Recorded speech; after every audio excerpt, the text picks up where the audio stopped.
Hey everyone, welcome back. Today I'm going to explain exactly where Jenkins stores your builds and artifacts.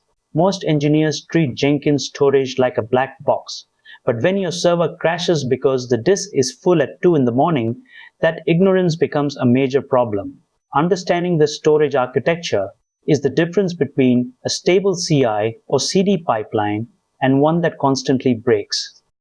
In this video, we are going to look under the hood of Jenkins storage management.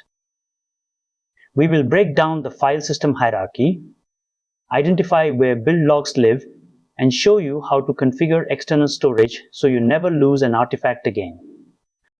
Specifically, we will explore the internal layout of your home directory, locate your specific build outputs, and learn how to offload storage to network drives.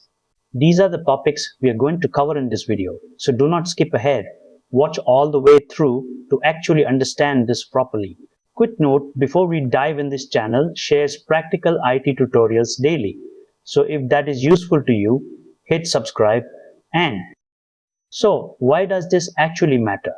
Think about a busy team running 100 builds a day. Each build generates logs, test reports, and binary artifacts. Without a retention policy, you are consuming gigabytes of disk space every single week.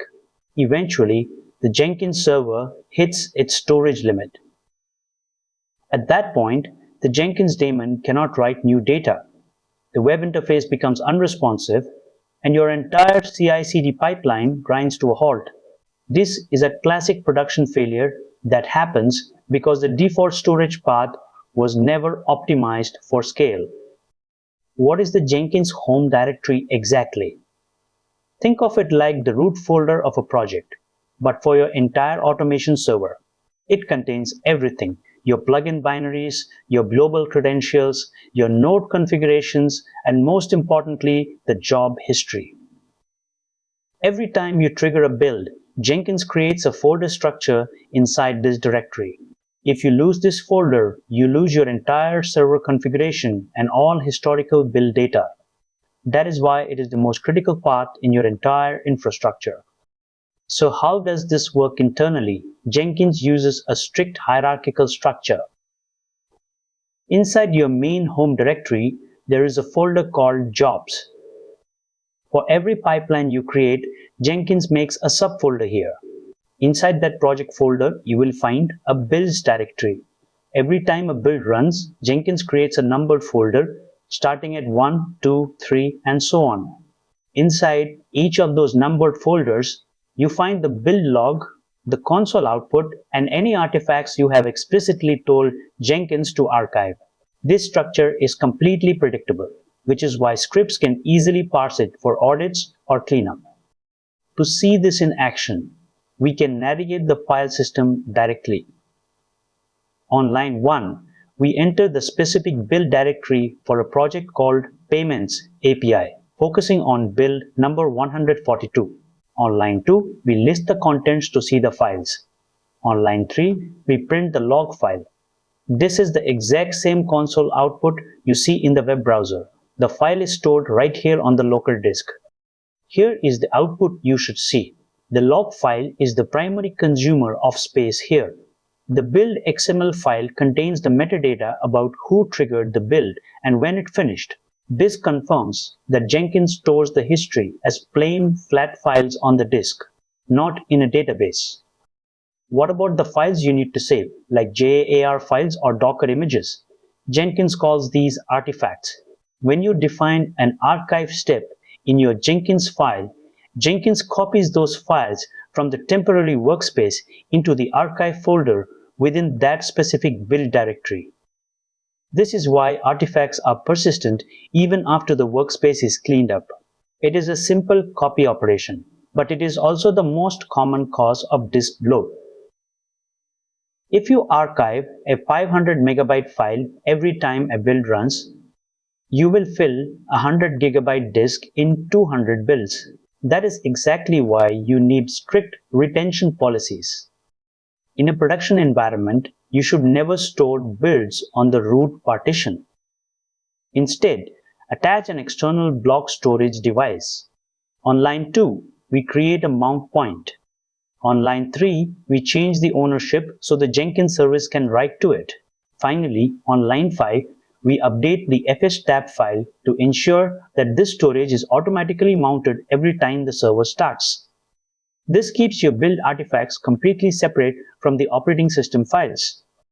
After mounting, run the disk-free command as shown.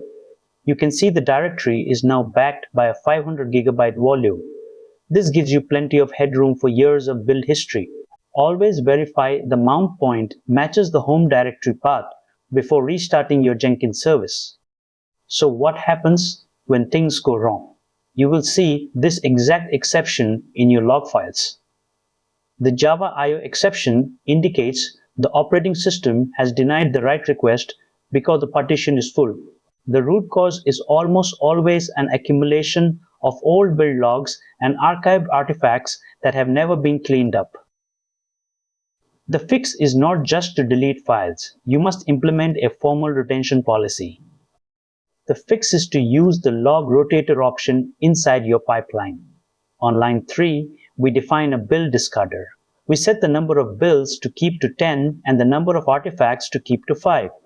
Jenkins will now automatically delete the oldest builds and artifacts as new ones are created. This ensures your disk usage remains constant and prevents that dreaded no space left on device error. Let us look at a real-world scenario. An international logistics firm tracking 50,000 shipments daily was dealing with constant Jenkins outages. Their builds were generating large test reports that were never being deleted.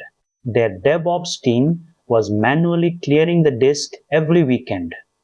After they migrated the Jenkins Home directory to a dedicated 2 TB network, attached storage volume, and applied a standard 30 build retention policy, the manual maintenance disappeared. They stopped seeing the disk space errors entirely, and their recovery time for the CI pipeline dropped to near zero. When should you use external storage? If you are planning for high availability, network storage is essential. For most single server setups, dedicated block storage is the gold standard. Do not store these files on your root partition, as a full Jenkins build will crash the entire operating system. And a final warning, be extremely careful with network file systems like NFS. Jenkins requires strict file locking to manage build data, and a slow network share can cause your Jenkins master to freeze during build archival. Use these criteria to decide if this tool is right for your situation. You now know the internal structure of Jenkins storage. Remember that every build is just a folder on your disk. Use the build discarder to keep your environment clean. Move your home directory to dedicated storage to ensure system stability. And always monitor your disk usage to avoid outages before they happen. These are the core concepts to carry forward from this video. I believe this video will definitely be a useful video. If you liked the video, please do like and hype the video. Also share it with your friends and groups. It may be useful to somebody else. If you have any doubts or any requests, please let me know in the comments. Make sure you have subscribed to stay updated for our regular videos. Join our WhatsApp community using the link in the description because we share more knowledgeable content every day. Thank you for watching. See you soon in the next video.